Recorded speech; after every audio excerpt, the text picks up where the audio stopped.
বিষ্ণু ঈসা ইসলাম একবার সাহাবীদের সাথে কথা বলতেছেন এভাবে হেলান দিয়ে, শুনতেছেন? বিশ্বনবী হেলান দিয়ে বলেন, আলা উনাব্বিউকুম বিআকবারিল কাবায়ের, সবচেয়ে বড় কবিরা গুনাহ কোনটা তোমরা জানো নাকি? সাহাবারা বললেন, আপনি সব চাইতে ভালো জানেন ইয়া রাসূলুল্লাহ, আপনি বলেন। বিশ্বনবী বললেন, সব চাইতে বড় কবিরা গুনাহ আল্লাহর সাথে শিরক করা, হেলান দিয়ে। 2 নম্বরে উকুকুল ওয়ালিদাইন, মাতা পিতার অবাধ্য হওয়া। 3 নম্বরটা যখন বলবেন হেলান থেকে উঠলেন এভাবে, সিরিয়াস। 3টা কবিরা গুনাহ তোমাদের বলবো না, বলেন।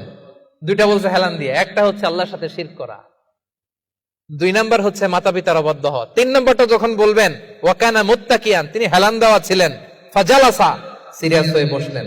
এরপরে বললেন, আলা ওয়া কওলু যুর, আলা ওয়া শাহাদাতু যুর, সাবধান, মিথ্যা বলো না, মিথ্যা সাক্ষী দিও না, মিথ্যা সাক্ষী দিও না, মিথ্যা সাক্ষী দিও না। বিষ্ণুবী বলতেই লাগলেন, কতবার যে বলছেন তার কোনো হিসাব নাই। কোন সুবহানাল্লাহ।